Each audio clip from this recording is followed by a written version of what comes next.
Welcome, everybody, to Ridiculously Raw, the most must see show on YouTube and StreamYard.com today. I am your host, Anthony Florio, joined as always by my elite panel, good old MF Michael Fletcher. We got the Phenom, Michael Bullock. And we also have the First Lady of the Wrestling Forum, the Twisted Angel, Dee Woodson. Happy TLC week, everybody, as we kick off the go home week for TLC. And tonight, for the first time, Monday Night Raw infiltrates the brand new WWE Thunderdome at Tropicana Field in St. Petersburg, Florida, the home of your American League champion Tampa Bay Rays. And I'll tell you what, not the best show, of course, but this was definitely a newsworthy show. We'll definitely put it that way. It was definitely a newsworthy show here tonight. So, and of course, you know how we do it. We're only going to talk about the relevant stuff, and that's really all that we're going to get into. We're not going to waste time on any nonsense like this. So, unfortunately, we started with nonsense, and it was it was what was called the Nightmare Before TLC. It was the Miz and Morrison with the dirt sheet, and AJ Styles was in there, and Morrison was mocking Drew McIntyre, and then they were interrupted by Sheamus, and it led into the match, which we'll get into in a moment, but that was far more amusing than it had any right to be. Miz was great. Ditto Styles, who was fantastic as the overconfident heel who forgot the narrator, possesses the Money in the Bank briefcase. Sheamus appeared right on cue, and as has become part of the WWE formula over the last 10 years, the opening segment gave way to a match. Harmless fun, formulaic booking, and a match between two strong in-ring workers to kick off the broadcast. Not too shabby for the start of the go-home show to TLC. But in all honesty, though, I wasn't really feeling that segment, and I'm not going to put these guys through it. I mean, Bullock and I agreed on that during our Raw chat this evening. So we're not going to get into this. It was campy comedy, bull funky nonsense. Even though when Sheamus came out, it made it a little more interesting, but still not enough. But we are going to get into this though. We had the phenomenal AJ Styles one-on-one with Sheamus, and the winner of the match, and in even 16 minutes, it was the phenomenal AJ Styles. So you can make an argument that this was the fight of the night. I could probably give this about 3.5 to 3 3/4 of a star. This would have been even better without the commercial interruption. Styles and Sheamus have hellish in-ring chemistry, and the Irishman did a fantastic job of selling his left leg throughout. The injury smartly factored into the finish rather than Sheamus simply shrugging it off to hit his signature stuff, and the result was a stronger match. The post-match beatdown essentially ensures Sheamus will not be around to interfere on behalf of McIntyre Sunday night, perhaps even clearing the way for the Money in the Bank cash-in Miz teased during the opening segment. Good match here with potentially long-reaching storytelling implications, especially with McIntyre versus Sheamus a sure thing at some point in the near future.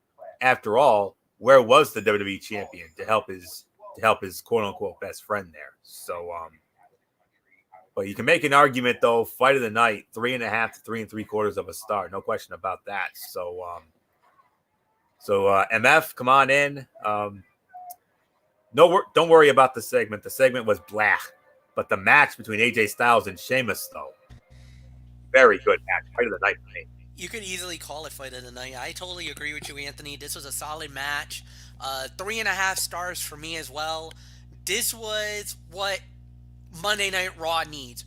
Two guys, well known, well loved in WWE, and just let them go. Let them have a match. Let them entertain, and they did. The crowd in the Thunderdome was very appreciative of it. I know a lot of the fans are praising the match online, saying that this was a good, solid, knockdown, drag-out type fight, and this is what we needed. So, yeah, no doubt about it. I enjoyed it. There's really nothing more to say. Michael Bullock, it's yours. Yeah, I'll give it about 3.5 to 3 3/4 of a star as well. I mean, this was definitely the fight of the night, and definitely what Monday Night Raw needed. You needed two guys who could really handle themselves in the ring, and boy howdy, they definitely did. And yeah, obviously, and wanted AJ Styles to go over here and basically give him some momentum going into the TLC pay per view for his WWE Championship TLC match. So good way for it to, and a good way to start off the match portion of the show. So there's really nothing more to say. Dee Woodson, it is yours. I can definitely agree with the rating. I mean, that was definitely, a contender for match of the night. It was a really good match, and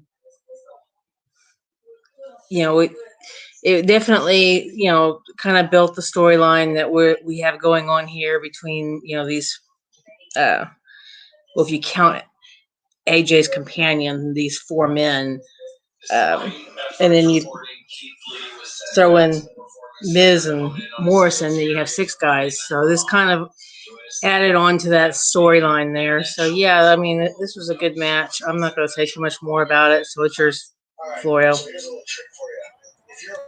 Yeah, and well, from one good match to another good match. A six-man tag team matchup.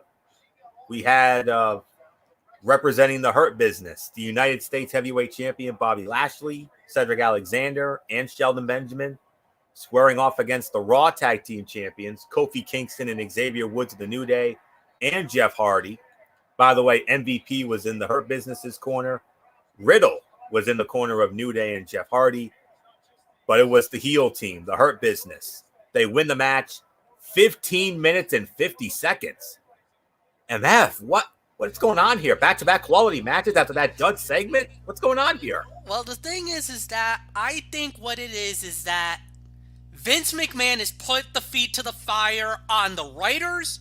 He's put the feet to the fire on everybody in the company to start giving us great quality wrestling. I think that's what it is. He finally has said, he's seen all the products, he's seen what's been going on, and he wants to see some guys start stepping up. And, for all the BS, for all the crap we give Vince McMahon and everything else, shoot, if he's going to give us this, then yeah, get fired up, get angry, get whatever you want to get. Because you just gave us back-to-back 3.5-star fights.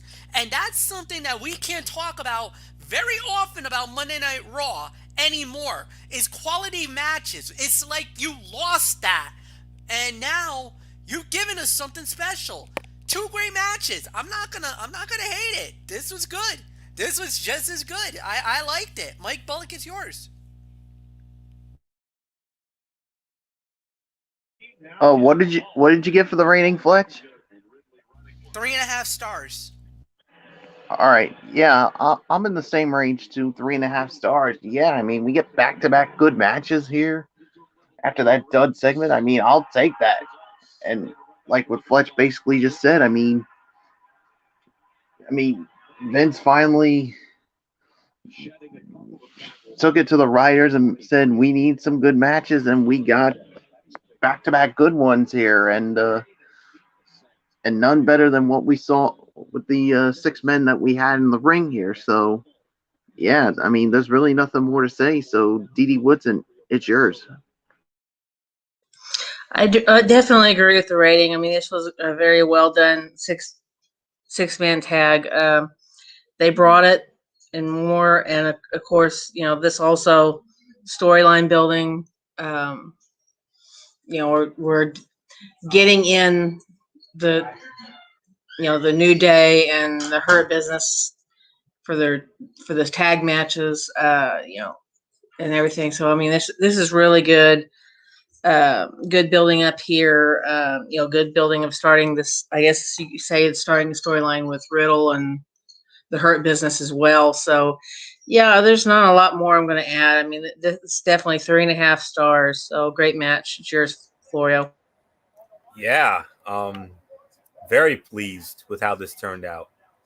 Even though it was a relatively formulaic tag match, but that's not a particularly bad thing. WWE has mastered the layout to these multi-man tag matches, and they are typically all good to very good. This fell in line previewing Sunday's Raw Tag Team title match between Kingston and Woods and Alexander and Benjamin.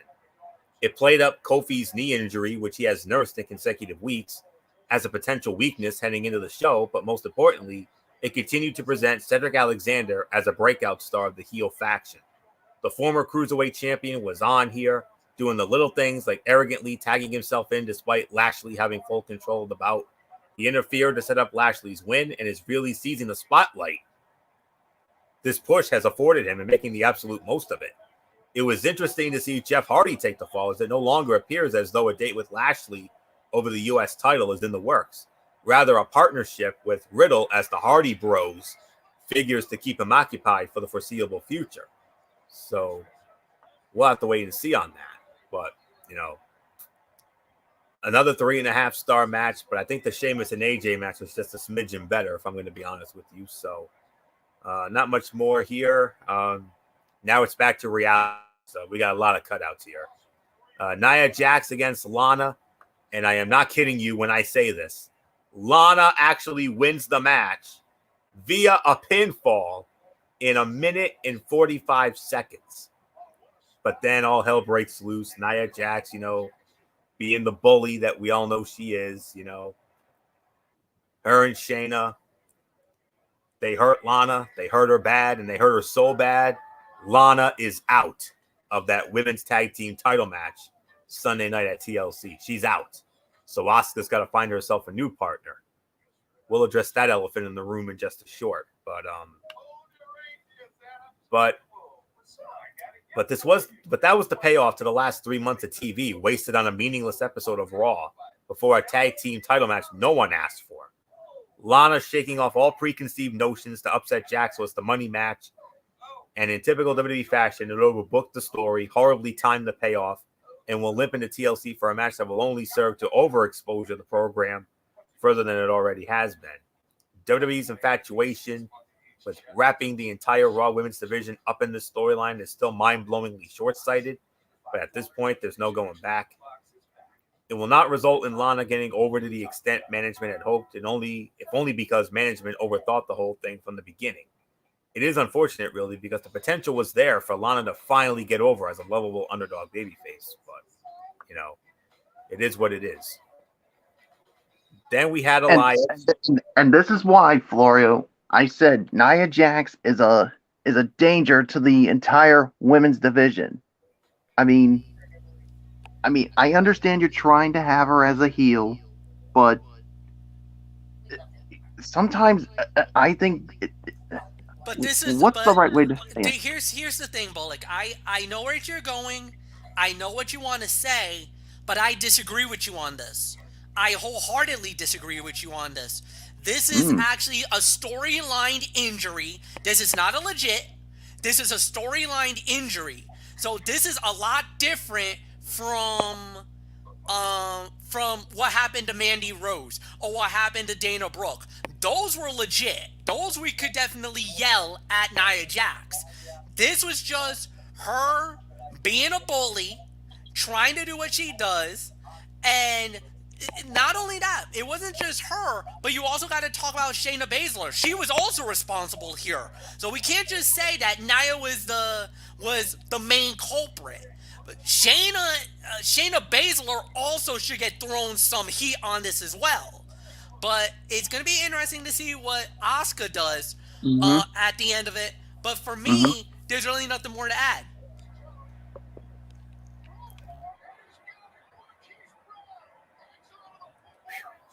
Wow. All right. So that's all we're gonna say on that. Then we had Elias in the ring, but he wasn't alone.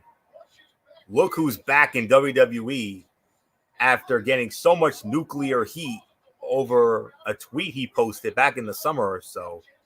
Jackson Riker. We all thought that he was probably facing banishment or punishment because of or termination because of that controversial tweet he posted.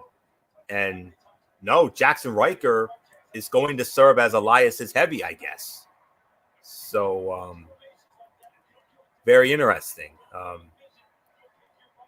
But in all seriousness, Riker's presence with Elias does nothing to help that character. Essentially, he is a background piece to a more charismatic performer, a bland bodyguard type on a show that already has Omos alongside AJ Styles. And then throw in more lazy 24/7 title BS, and you had a clunker of a segment. So, but very interesting to see what's going to happen with Jackson Riker now that he's with Elias. So, but now we actually get back into some good stuff here. We had a handicap match. We had The Miz and John Morrison squaring off against Keith Lee, and The Miz and Morrison win the match in an even 10 minutes. So, Michael Bullock, I know you were not very happy about the outcome because of what's been going on with Keith Lee. And we all know that because Bullock, of course, NXT, and Keith Lee was a big part of NXT. What a year he had there earlier this year, winning the North American and NXT championships. So, Michael Bullock, though, let's get started with you here. Miz and Morrison over Keith Lee, even 10 minutes. Good match, but I know for you, bad outcome. I know you don't like it.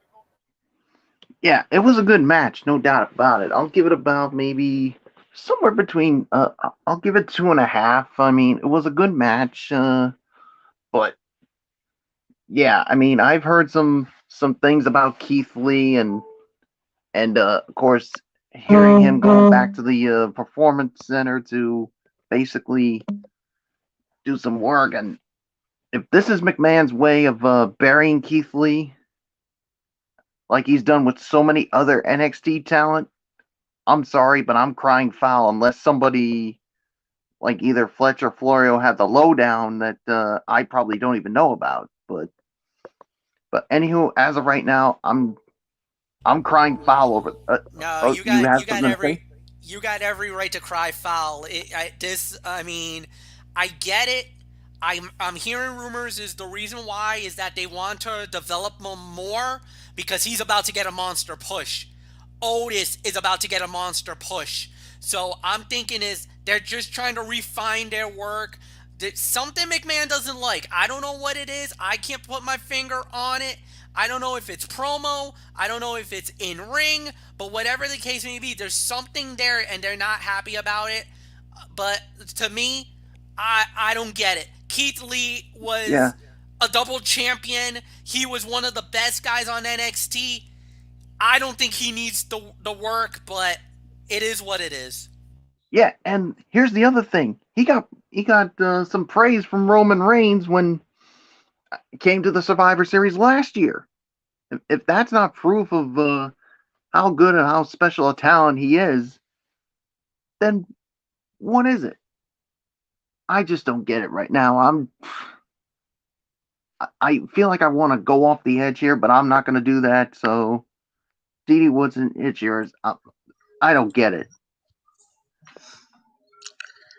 I failed to see the point in the match. Win or loss, this really hurt Keith Lee and the momentum that he had going. And now, like y'all said, he's going back to training again so he can get this monster push. But still, I didn't see a point in this. So I'm going to hit it hard. I'm only going to give it 1 star just because of the fact that I don't see why we had to have this match. It didn't do anything. It didn't do anything for anybody. It was not a storyline building match. It was just there. It just took up space. So, yeah, I'm going to poo-poo all over it. So, it's yours, Florio. Understandable. I can understand where you're coming from, Didi. I understand, but I'm more with Bullock's rating on this.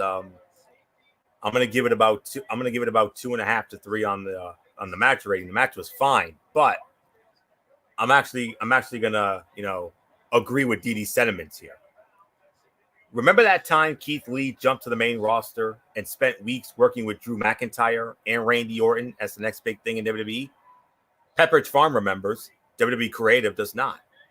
Lee has tumbled out of favor with the company and down the card to the point that he already feels lackluster. Whatever specialness NXT created for him has been diminished exponentially by questionable booking decisions and Vinnie Mac's apparent hate for Lee's work. A distaste that ended with the Limitless One being sent back to the Performance Center for fine-tuning. The reported disconnect between Lee and McMahon was apparent in this latest bit of booking. The match was fine, but I'm definitely with DD's sentiments on this. So wow. But not much more to say on that. So MF, you just had your say on it. Do you want to add to your little rebuttal? No, like I said, I understand why that it's happening, and it's because Keith Lee is supposed to be getting a big push. So that's what I'm hearing. I'm hearing Otis is the same way. I'm hearing there's a couple of guys right now that got sent to the Performance Center. So obviously, look, first off, Miz and Morrison needs the momentum more than Keith Lee.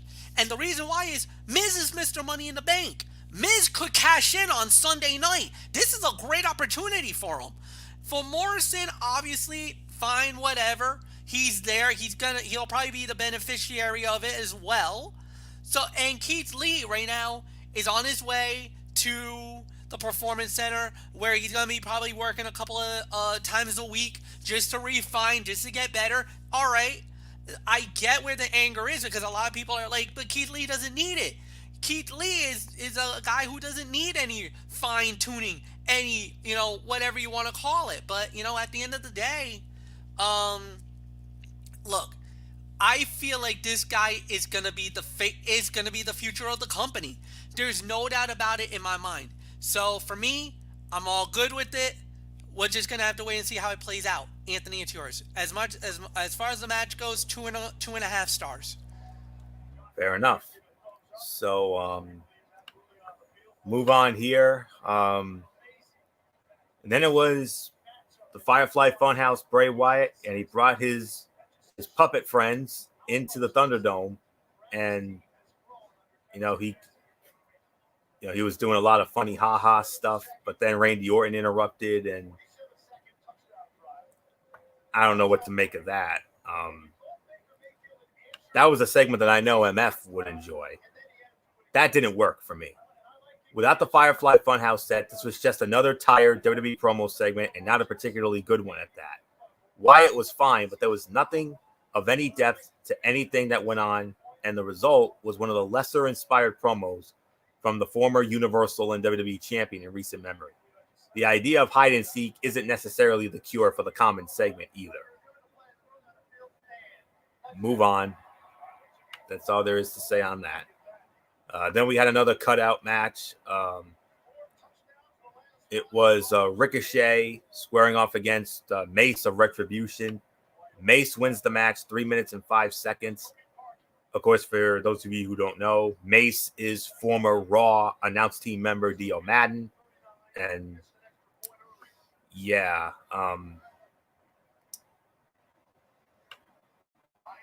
this was certainly a match that happened. Beyond that, it was an excuse to get all involved on TV and continue the feud between Ricochet and Retribution that appears to have no real direction to speak of, at least not a direction that benefits anyone.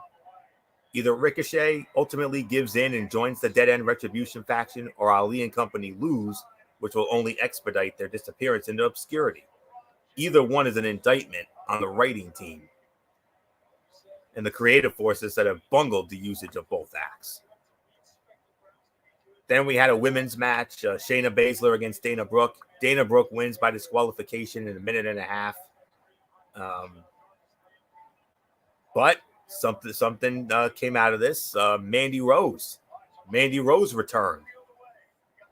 And so Lana scores the big win to pay off her months-long storyline, and 6 days before a pay-per-view title shot, she is written out of the match. How WWE managed to botch as easy a storyline as this is a question better left for those with the book. Mandy Rose and Dana Brooke standing tall with Asuka suggests they will be refocusing their attention on the tag titles and their rivalry with Baszler and Jax. What it does not do is shine any light on who Asuka's partner may be. We're just going to have to look into that. I actually have an idea. I have a theory. Maybe Asuka gives her spot up and let Mandy and Dana get the shot at the belts. I was kind of thinking the same thing. I think that's what's going to happen.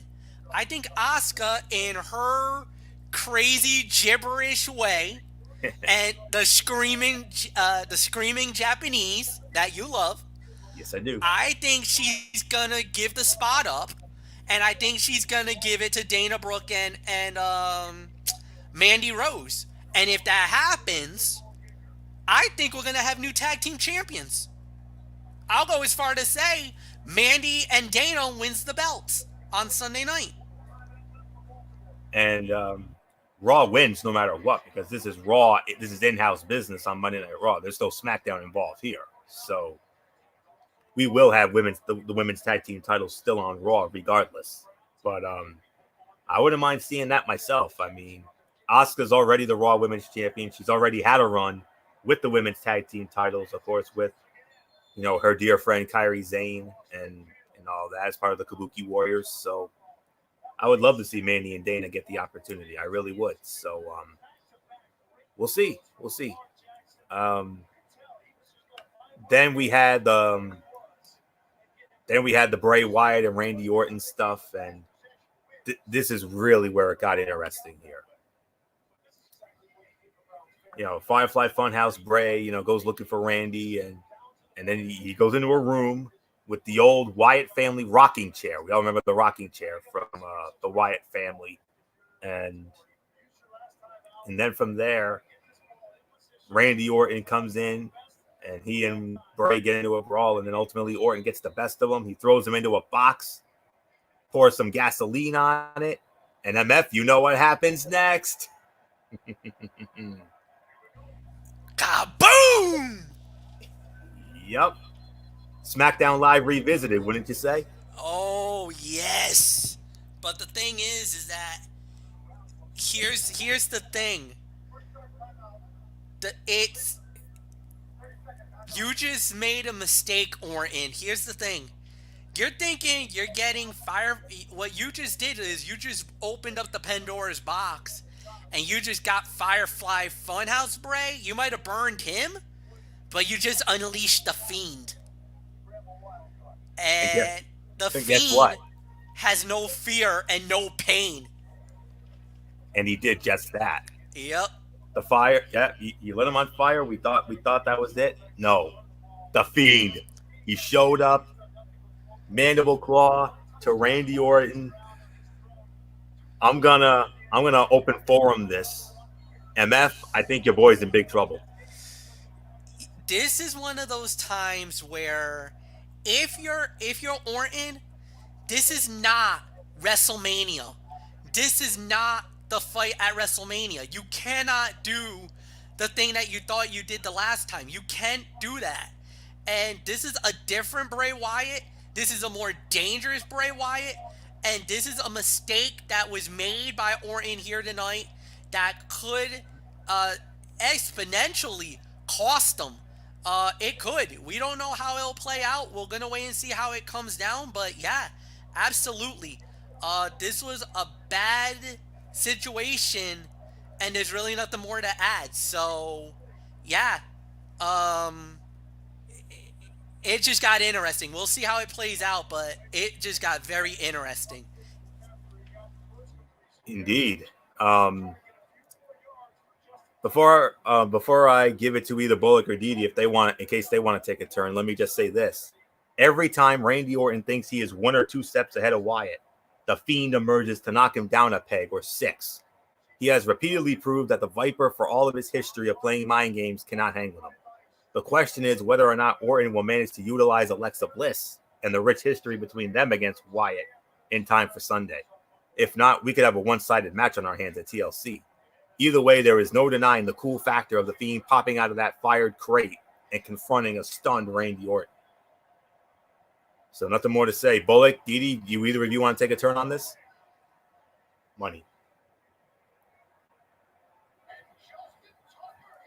Well, I guess not. All right. And we have, well, not quite over yet, but the ball. Didi, you have a thought?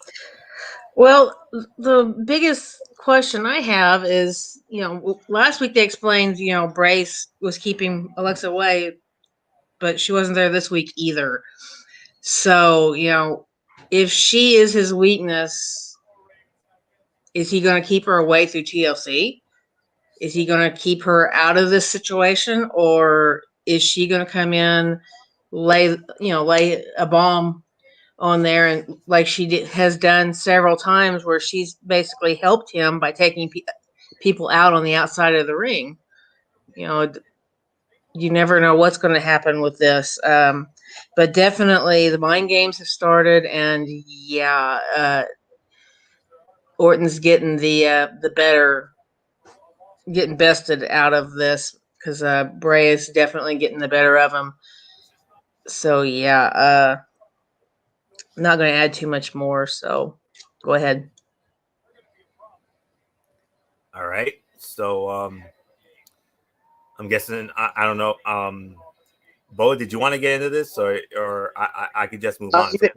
I think you pretty much touched on it. I mean, basically, like you said, I mean, Orton may have started something he may not be able to finish. Yeah. I mean, yes, you may have gotten rid of Firefly Funhouse Bray, but yeah, you got the Fiend now, and just when you think you're 2 steps ahead of him, like you said, the Fiend makes you go 1 or even 2 steps back, or even more than that. I think we found our new master of the mind games. Yeah. So that being said, let's we have another cutout match. It was Riddle against MVP, and Riddle beats MVP in 48 seconds. So that's all there is to say on that. Then it was the big segment here, the WWE Championship Ascension ceremony, presided over by Raw lead commentator Tom Phillips, and AJ Styles and Drew McIntyre, and they hung the belt.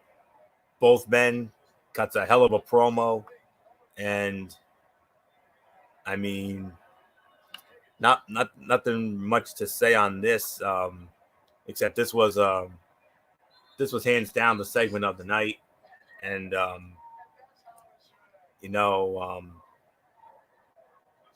great way to close the show. No question about that, and it was a good segment that, put heat on AJ heading into the title match at TLC. Miz and Morrison looked like an absolute joke for failing to help even in a 3-on-1 situation, but they got the message across that McIntyre could have to fight Styles, Miz, Morrison, and Omos at TLC. So that's all there is to say on this. This was to me the segment of the night. So MF, I mean, how cool was it to see the belt going up and hearing that awesome music in the background? Yeah, this is what it's all about. The richest prize in the industry, the WWE title going up, and it will stay there until the night of the fight. Obviously, it won't be there on SmackDown. They're not going to have it there, but yeah, this is going to be one heck of a fight. This is going to be one heck of a battle. But it also now tends to guess is that if Drew does win, if he successfully defends the title, what is the likelihood of The Miz cashing in? Probably really good. So we're going to have to wait and see. The Miz could come out of this the ultimate winner. The Miz could come out of this as the WWE champion. We're going to have to wait and see how this plays out. But yeah, this was really good. I liked it. Nothing more to say. Mike Bullock, it's yours. Yeah, this was definitely the segment of the night. I mean, yeah, I think I can tell. Like, I think Drew's definitely gonna go over on Sunday. I mean, especially after if they could do the booking 101 after what AJ Styles did tonight. So, and like you said, does that raise the possibility of maybe the Miz cashing in that Money in the Bank? We'll wait and find out on Sunday. So, yeah, there's nothing more to say. Dee Dee Woodson, it's yours. Yeah, this definitely was a segment of the night. And AJ brought up a point. I mean, this match doesn't have any DQs in it, so anybody could get involved to help AJ or even Drew, which I doubt. I doubt we'll see Sheamus helping Drew, but since he was taken out earlier in the night. But I mean, we could see Miz and Morrison jump in to try to help AJ win, so that Miz can, cash in his briefcase, or we could see, the big man that AJ brings out with him coming in and helping.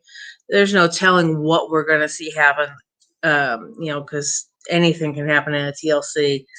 So, but yeah, AJ definitely he got the better of him tonight. So if you go with booking 101, it should be McIntyre who walks out with it. But like I said, AJ made a very valid point tonight when he said, it may not just be him that McIntyre would be facing, because that's usually how things go during TLCs. So that's pretty much what I'm expecting is, for this match when we get it Sunday night, for anyone to jump in to try to help AJ win.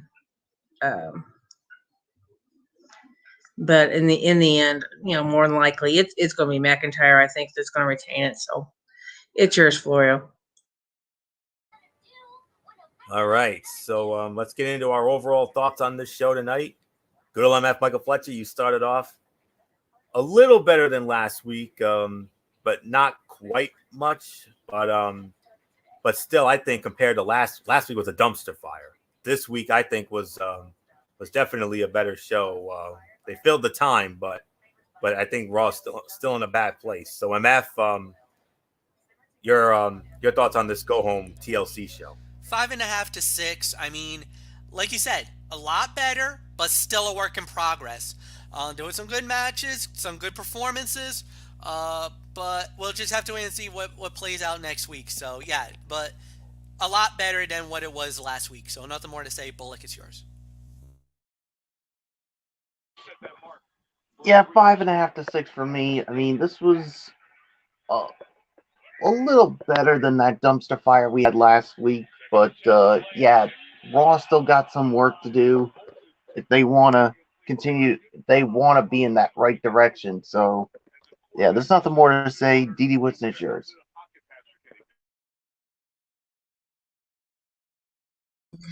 Compared to last week, at least this week, we had storyline building. We had some pay-per-view progression. It made a little more sense, except for, the one match that, I was not impressed with, because, I didn't see any point to it, because there wasn't a storyline building issue with it. It wasn't anything but let's try to squash Keith Lee because we're sending him back to get him trained better. It just made him look, 10 times worse than what he was when he first debuted. So yeah, I'll agree with the rating, but 5.5 to 6. It was a good show, definitely better than last week. But like I said, this week I have to give it that rating more for the fact that we had a lot of storyline progression going on with this, and a lot of building up for TLC Sunday. So this ended up being a decent go home show, compared to what we've had in the past with Raw. So yeah, not much more I'm going to add. So I will see you guys Friday. Good night. All right, good night, Dee Dee. We'll see you on Friday night for the Cerebral Smack Talk as we will review Friday Night SmackDown, and we'll also preview the TLC pay-per-view. So for me, I agree for the most part. It's a 5.5 to 6 as well. Last week's show was about a 2 or a 3.5 to 6. I mean, last week's show only had 2 good matches, which was Lashley and Riddle and that 3-on-2 handicap match with Miz Morrison and Styles against McIntyre and Sheamus. But other than that, everything else was blah. This show, a little better, a step in the right direction. I mean, we had 3 quality matches. You had a quality segment to close the show. Some newsworthy developments like Jackson Riker returning to now be the heavy for Elias, and Mandy Rose coming back, and Lana being knocked out of TLC. So a lot of developments indeed. So 5.5 to 6. I agree with the ratings. All right. We got to get into Impact Wrestling here, folks. I think you all know the reasoning behind that. So, and I know MF knows the reasoning behind it. So, but here we go. Impact Wrestling, of course, from the Skyway Studios, Nashville, Tennessee. Started off with a match with Josh Alexander of the North squaring off against Chris Sabin of the Motor City Machine Guns. Chris Sabin wins the match, 9 minutes, 17 seconds. 3-star match. Really good match to start the show. Alexander got to show off his technical side. Sabin did Sabin things effectively.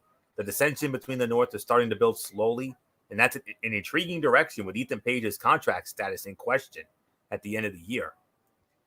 And then we had an invasion from All Elite Wrestling, a paid advertisement from the owner of AEW, Tony Khan, and one of the voices of Dynamite, Tony Schiavone.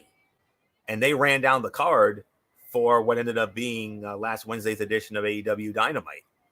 And wow, a lot of people were very surprised to see this. So, Oh, then trust me, I was watching this on Twitch, and yeah, everybody was freaking out seeing Tony Khan and Tony Schiavone there. Yeah, that was a major freak out moment. Definitely. So, yep. And we'll get your thoughts on the other big segment in a minute, MF. Then we had Brian Myers against TJP. Brian Myers wins the match, 7 minutes, 8 seconds. 2.5-star match. It was a solid match, and Myers needed the win, so no issue with the result. I do think it's weird that Myers attacking the ref to break a hold does not end in a disqualification, but a wonky end doesn't destroy the match's work itself. Eric Young against Cody Deaner. Eric Young in 3 minutes and 43 seconds. It was 1 3/4 stars. Perfectly average squash match that did what it accomplished. EY looked strong. Cody got to be the tough underdog, and it doesn't hurt him to lose to a man who was just recently World Heavyweight Champion in short order. Too short for any kind of decent rating, but the storyline was good. Knockout, the final first-round match, the Knockouts Tag Team Title Tournament, Kimberly and the Knockouts champion Deonna Purrazzo against Taya Valkyrie and Rosemary. Taya Valkyrie and Rosemary win the match in 7 minutes, 2 1/4 stars. Decent enough work by these four. They can all bring it in the ring. The match was standard, and that whole double action at the end was a bit too cutesy there. But it worked, and the right team advanced while Purrazzo and Lee get a bit of dissension to potentially work with. Then there was a segment with Sami Callihan and Eddie Edwards. Alicia Edwards got involved. There's a lot of history there. I mean, a lot of hell broke loose there. And then in the main event, we had Chris Bay and Moose against the World Heavyweight Champion Rich Swann and Willie Mack. And wins the match in 7 minutes and 35 seconds, 2.5 stars. Good stuff here. Mack was always going to take the fall. Chris Bay needs to stay strong. He needed to stay strong for that final resolution match. I'll get into the results of that in a little bit. Or Moose pinning each other doesn't make sense at this juncture. The hostile dynamic between Bay and Moose was fun to boot. And now the segment that had everybody talking. Impact Wrestling lead announcer Josh Matthews goes into this really sweet bus. And he did an interview with the brand new AEW World Heavyweight Champion, Kenny Omega, and Kenny Omega's advisor, if you will, his agent, Don Callis. And, they did the interview. Hands down, this was the segment of the night. I mean, MF, I know you were watching on Twitch, and you said that because of this, Twitch did record numbers.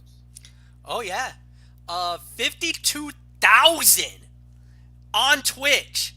That is numbers that I don't even think Impact Wrestling has ever seen. Now, normally Impact averages about 2,000 to 3,000 per episode, but because of Kenny Omega being on the show, 52,000 watched that segment. It was an all-time record for Twitch when it comes to that kind of numbers. And this is numbers that I would only see from one other program that I watch called Critical Role, which is a bunch of nerdy-ass voice actors that plays Dungeons and Dragons. But these are some of the people that you know in cartoons or in video games, like Ashley Johnson, Laura Bailey, Travis Willingham, Matthew Mercer. So what Impact did was almost the equivalent of Critical Role numbers. This was unheard of for Impact Wrestling. And if you're on Impact, you're absolutely are going, thank you AEW, thank you Tony Khan, thank you Kenny Omega, because you just made us relevant. It was all over the internet. Twitter was exploding when Omega was cutting this moment. And on top of that, Impact also benefited on Access TV because Access TV had record numbers on their side. 166,000 people watched Impact Wrestling. Now you're saying, well, 166 is not much. I mean, that's not a lot. For Access TV, it's the highest rated program that they've ever had with Impact Wrestling. So this had major dividends. This had a game changer, and obviously it was good. It was fine.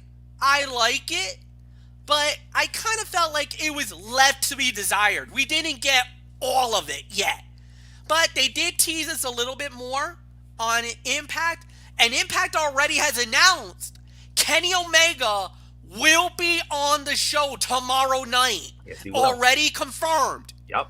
What's he going to do this time? We're just going to have to wait and find out. But this man's been a very busy man. He went from Impact on Tuesday, AEW, to successfully defending the Mega Campeon on Saturday night in a hellish match against Laredo Kid. I mean, this was 4 to 4.5 star fight. That's how good this match was. I mean, will you be? Sorry to interrupt, but will you be possibly sharing the results of that in your Mikey's Mindset Friday night? Yes, confirmed, no doubts. Yeah, because you previewed it. You gave us a preview of it on the last Cerebral Smack Talk Friday night. I'm not gonna do that and without give you the results of the show. I can't be that evil. Come on, I'll do it. Not at all. But it's gonna make the show a little longer because remember we also got a preview for TLC as well. So what I might do is I might bump it to Wednesday after we do the NXT and AEW just to keep it fresh because not only that, but we also got some matches that just got announced for Wrestle Kingdom on the 2-night event. Not all, but I could at least give you a little bit. I won't give you an official preview yet because that won't come until January. The show is set for January 4, January 5 at the Tokyo Dome. That has already been confirmed. They are going to do it at the Tokyo Dome in Tokyo, Japan. So at the earliest, I would have to give the preview either on Wednesday, December 30th or on New Year's Day, January 1st. Now I don't know if we're gonna do a show for the January 1. I'm gonna have to think about it.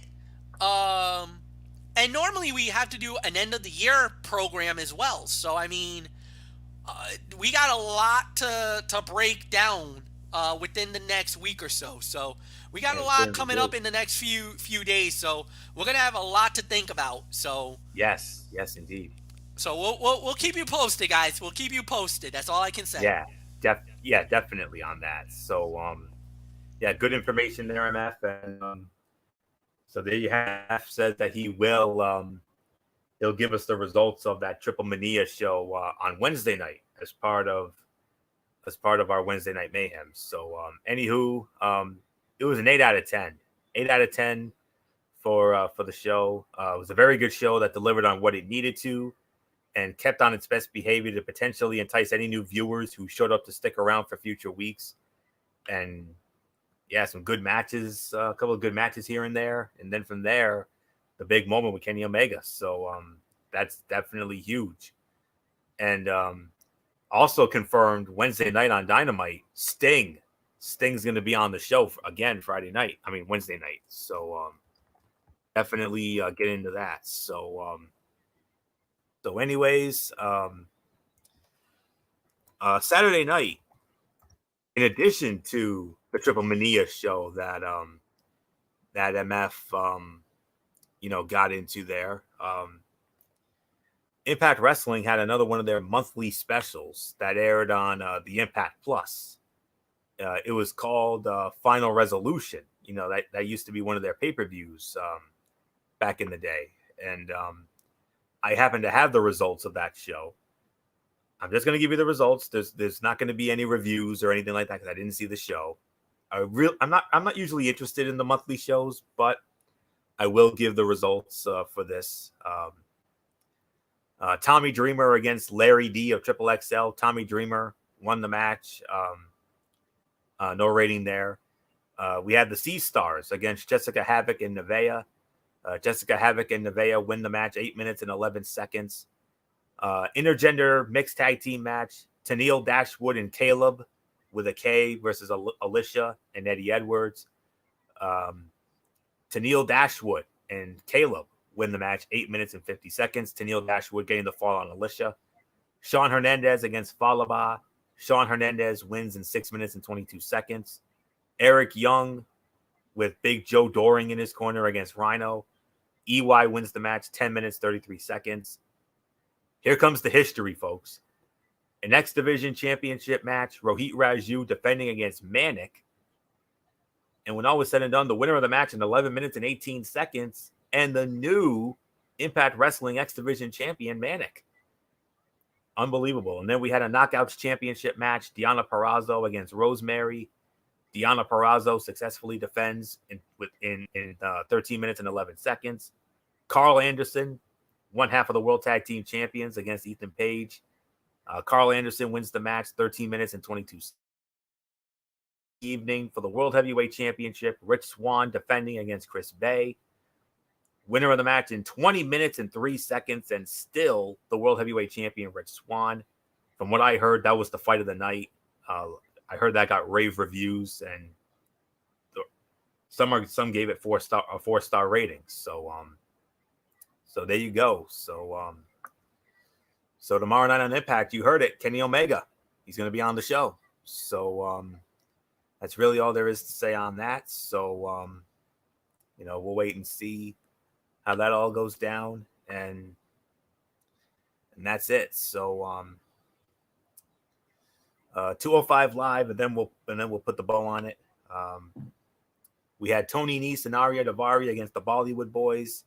Nese and Daivari win in 5 minutes and 26 seconds. 2-star match. It was an average tag match to tie up a story thread and give Nese and Daivari a needed win. Kurt Stallion, Ashante the Adonis, and August Gray against Legado del Fantasma in a 6-man. The face team, Stallion, Gray, and Adonis win in 9 minutes and 45 seconds. 3-star match. It was a fun 6-man sprint that kept the focus on Santos and Stallion. He actually kept moving, and everyone got a little bit to shine through. Adonis got lost a bit, even if he factored in the finish. Escobar came off well and protected as he should, and Stallion got the win as he should. Just wish he would have gotten the win with more than just up, since it was one of Escobar's under fall. 7 out of 10. Nice and easy show to watch with a good main event. I'm curious to see if they pay off the Stallion Escobar match on a future 205 Live, an NXT, or a TakeOver match down the line. The important thing is they are building up Stallion as a credible challenger, and this show continued that. 7 out of 10. So that will put the bow on this edition of Ridiculously Raw. We want to thank you all so very much for tuning in. We'll be back with you Wednesday night, 10:30 over on MF's channel, Racefan 95, as we review AEW Dynamite and NXT. That all goes down Wednesday. And, of course, MF will have the results of the Triple Mania event. Thursday, we got college football Thursday, the season finale, championship week, all the big championship games. We'll get into all that on Thursday. And then Friday, 10:30, Brace Fan 95, once again, the Cerebral Smack Talk. We'll review Friday Night SmackDown and preview the TLC pay-per-view. Saturday, we have NFL Saturday. Some great developments coming out of the NFL. What a game tonight between the Ravens and the Browns. Ravens winning 47-42. 5-star Shakespearean drama classic. Game of the year in the NFL so far. What a beauty that turned out to be. And, we'll get into the rest of the games on Saturday night. And then from there, Sunday, we'll have our review of TLC following the event. And then right back here for Ridiculously Raw, and we'll go from there. So that's it. So until Wednesday night, on Wednesday Night Mayhem, this is Anthony Floyer here, signing off from my panel. Girl MF, Michael Fletcher, Michael Bullock, Dee Dee Woodson, and always in forever, Derek Ferrer. You know the routine, everybody. Thumbs up, beta, yeah. Throw it up, Fortune 4 style. Bye for now, my friends. God bless. Be good to each other. Have a blessed couple of days. And until Wednesday night for Mayhem, you've been watching Ridiculously Raw right here on the Zone 25 on YouTube and StreamYard.com. And remember, my friends, no matter what anyone tells you, wrestling is indeed, beyond anything else, wrestling is indeed actually real. For everybody who's been a part of this one, for now, Anthony Floyer, so long. Bye, everybody. Bye.